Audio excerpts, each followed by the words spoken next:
Western versus Eastern philosophy. Two paths, one purpose. Introduction. The eternal question. Since ancient times, humans have asked, who am I? Why do I live? What does happiness truly mean? Philosophy was born from these questions, a beacon that guides us through the unknown, whether from east or west. Though rooted in different cultures, histories, and worldviews, Eastern and Western philosophies took different paths. One turns outward through reason and logic.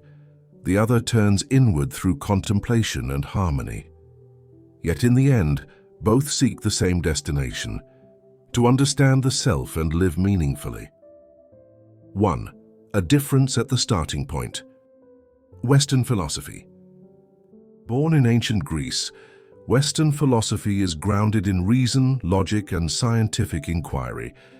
Thinkers like Socrates, Plato, and Aristotle questioned the world and built systems of argument to discover objective truth.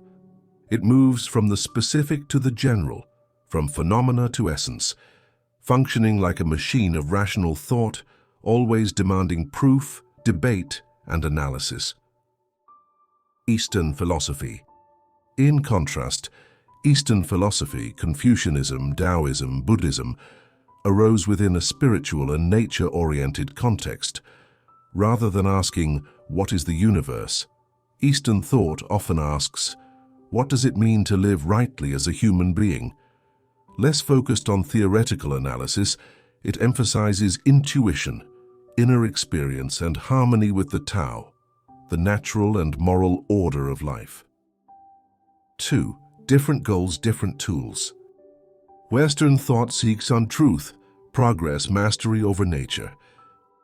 Eastern thought seeks wisdom, balance, harmony with nature. Two approaches, two sets of tools, one human pursuit.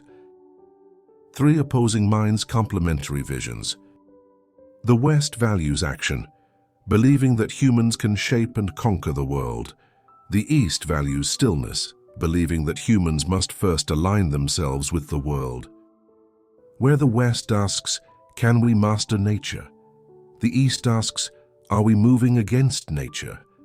They may seem like opposites, but in truth, they complement one another. Western thought gives us sharp reasoning, innovation, and structure.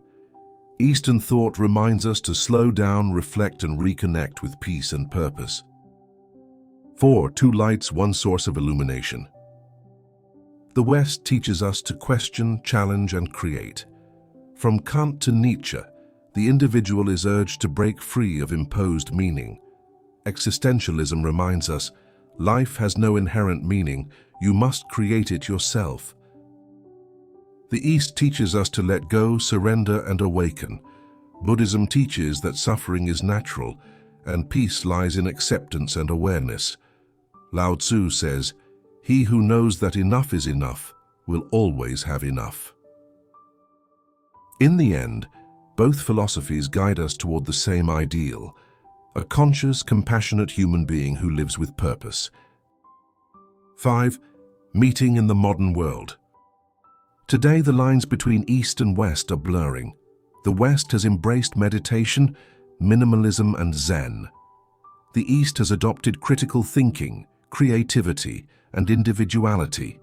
We, the global generation, need both. Logic to work smart, presence to live fully, knowledge to grow, wisdom to stay grounded. It's not about choosing sides, it's about finding harmony between both. Sayek's conclusion: two rivers flow to the same sea.